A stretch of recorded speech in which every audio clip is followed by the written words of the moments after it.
The following is a free-for-download audiobook available on Google Drive. Rhyming Kṛṣṇa Book, Chapter 11, The Fruit Vendor and the Killing of Demons Vatsāsura and Bakāsura. The thunderous fall of the twin Arjun trees brought all of Gokul down to their knees. Gopas came running from pastures around to find the cause of the deafening sound. They saw the trees uprooted on the ground, but no cause for their falling could be found. And when the boys said Kṛṣṇa yanked them out, some believed, but most of them had great doubt. Though Father Nanda had been most alarmed, when he realized that Kṛṣṇa was unharmed, he smiled as he quickly untied his son, wondering if what they said had been done. The gopis circled around them in joy, heaping accolades on this special boy. Then darling Kṛṣṇa, by their love entranced, clapped his hands and merrily danced. As Kṛṣṇa knew, the gopis would entreat the child to dance, offering a sweetmeat. And like a wooden puppet, he would dance, transfixing them all as if in a trance. At other times they'd ask Kṛṣṇa to bring a bench or shoes or pot for measuring. And if he could, he'd bring it. If not, he'd stand and flex his muscles, all he'd got. Once when a vendor some fruits displayed, Kṛṣṇa filled his hands with grains to trade. But most of the grains he dropped on the way, so had far from enough with which to pay. Still, the fruit vendor filled his hands with fruit, thinking the small barterer very cute. Then, mystically, his basket overflowed with jewels and gold falling onto the road. Whatever one gives to the Supreme Lord is always regained in greater reward. In truth, all things are owned by God above. We have nothing to give but our love. When Kṛṣṇa and Balaram were at play with their mates on the riverbank one day, Mother Rohini called them to eat, but they much preferred playing as a treat. Mother Jashoda, going where they played upon the riverbank, tried to persuade, quote, "Your father will not eat until you're there. To keep him waiting is rude and unfair," end quote. This argument then won their hearts, it seemed, but when they started to leave, their playmates screamed, quote, "Oh, Kṛṣṇa, please stay and play. We want you to. If you leave, we'll never play with you," end quote. When he sat down, as if would a 5-year-old, Yashoda grabbed him and began to scold, quote, "Kṛṣṇa, do you think you are a street boy? Have you no home or parents to enjoy? Just see your clothes. The other boys are clean. Come home and bathe, and by Nanda be seen. When you're clean, you may come again to play. Besides, today is your appearance day. You should come home and there give away cows to the Brahmins while making sacred vows, leaving the other cowherd boys to play." Kṛṣṇa and Balaram went home for the day.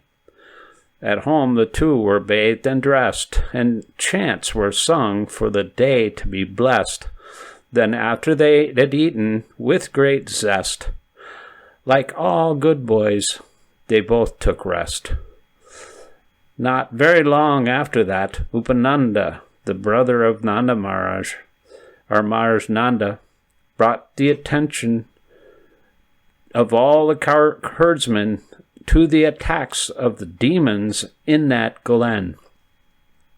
He said, "Consider the witch, Putana, the demon cart, and then Trinavarta. And just before fallen twin Arjun trees, please understand disturbances like these are more than can be credited to chance. Therefore I say, in order to enhance our safety in a setting more sylvan, we should now quickly move to Vrindavan. There is really no need for us to stay here in Gokul for another day." Agreement was unanimous, so they packed up their bullock carts and moved away. Thus at once they removed to Vrindavan, a village quite near to Mount Govardhan. A bower near river Yamuna seemed the best site to locate Gokula. There each cowherd man with his beloved spouse picked out a good spot to build a new house. There, too, Nanda's boys grew, as all boys should, experiencing the pleasures of childhood. From there, each day, Balaram and Kṛṣṇa pastured the cows along the Yamuna. There, too, with other boys who did the same, they ran and jumped and played various games. Then one day, when they were near the Yamuna, another demon came to kill Kṛṣṇa. Entering the herd, disguised as a calf, aware of it, Kṛṣṇa said with a laugh, quote, "Look, Balaram, I see Vatsāsura."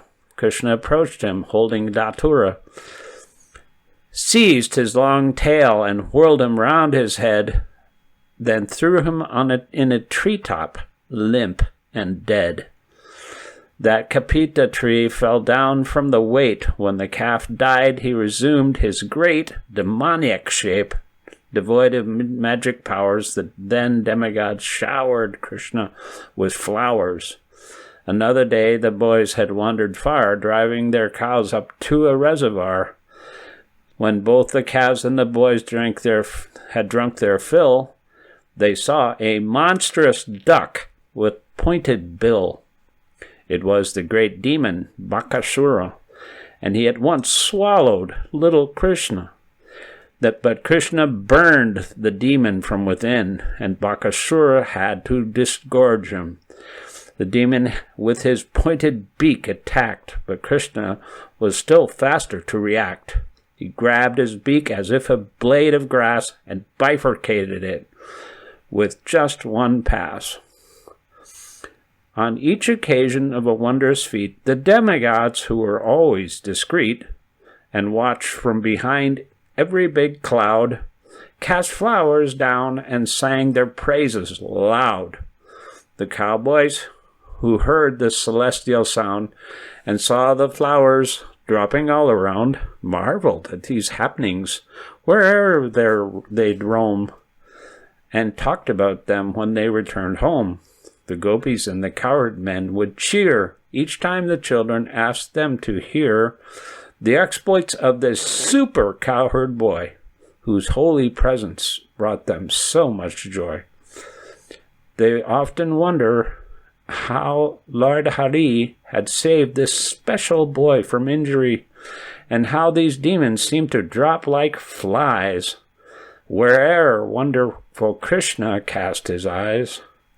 Remembering that once Gargamuni had predicted by his astrology that demons would often attack the Lord, they thanked God sincerely with one accord.